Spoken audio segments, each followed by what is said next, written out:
X'nifhmu biha l-kelma almanakk u x'siwi għandhom l-almanakki fil-pubblikazzjoni bil-Malti u fit-tixrid tal-sinna?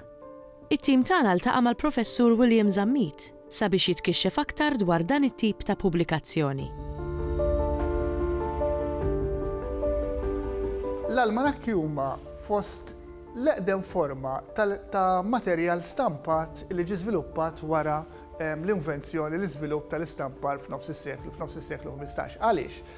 Għax l-almanakk fin-natura tiegħu huwa oġġett li jappella għal poplu b'mod ġenerali, da ma tix titkellem fuq letteratura tqila, ma tix titkellem fuq kodba teoloġiċi, eċċetera.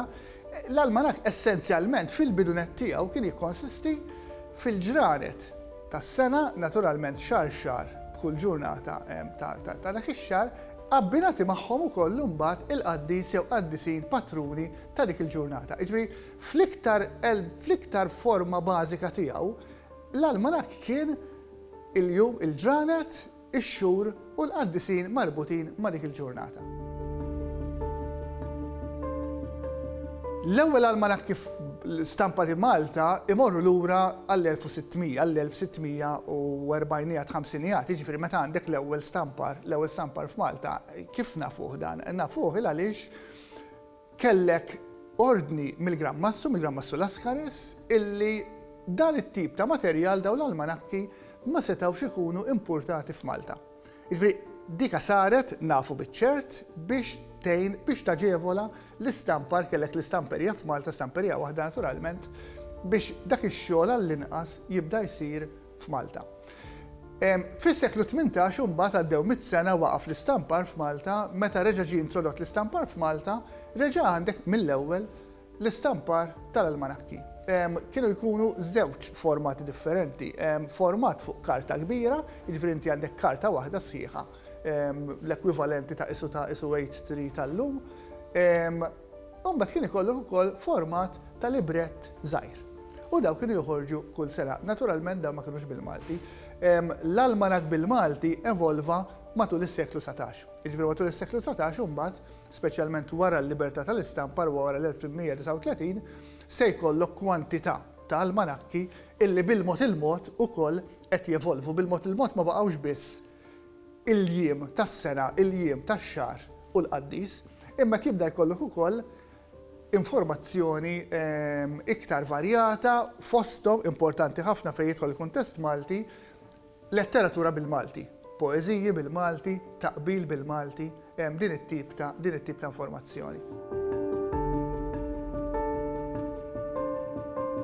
Daw l-almanakki, speċjalment l-almanakki Maltin tas-seklu 19 u bidu tas-seklu 20, ħaqhom studju fid-dettall, għandek ħafna materjal, ħafna drabi minn sifihom din hija l-letteratura popolari, din il-letteratura tal-poplu, kienet tasal iktar għand il-poplu, illi għadha mhijiex studjata biżżejjed. Jiena nista' nsemmi ftit eżempji, għandek wieħed mill-ewwel almanakki bil-Malti, l-almanakk tal-Bidwi. L-almanakk tal-Bidwi ħareġ fl-1849 u reġa' ħareġ għat-tieni darba fl-1850. Jiġifieri dan għandek xahar b'xahar ix-xogħol tal-Bidwi Malti fir-Raba' bil-Malti.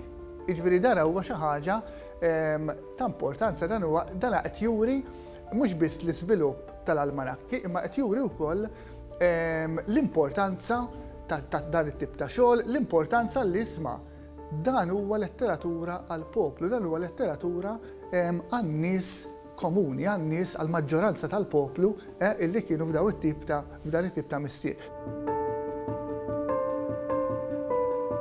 Illum il-ġurnata l-almanakki jekk ma mitux għal kollox, jekk fadal qegħdin naħseb jiena f'agonija, ġifieri bħal ħafna materjali ieħor stampat, illum postu qed joħodlu il-materjal diġitali. Ġifieri llum għandek il-materjal diġitali, illum għalfejn ħanużaw l-almanakk, għalfejn ħanużaw il-kalendarju, meta llum għandek il-mezzi fuq l-internet, il-mezzi diġitali illi ħassib din l-informazzjoni kollha.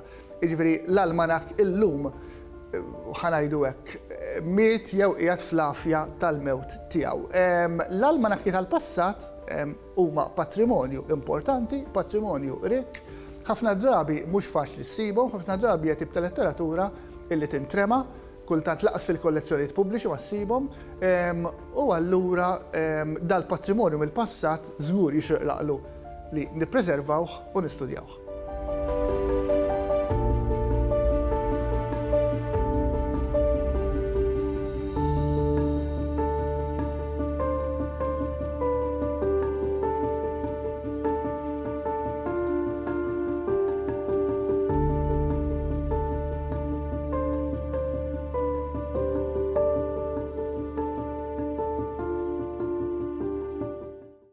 Il-Sinna jixtieq jirringrazzja lill-Aġenzija Nazzjonali tal-Litterizmu, lill-Ministeru għall-Edukazzjoni u x-Xogħol, lill-Kunsill Nazzjonali tal-Ilsien Malti u lid-Dipartiment tal-Malti fil-Fakultà tal-Arti l-Università.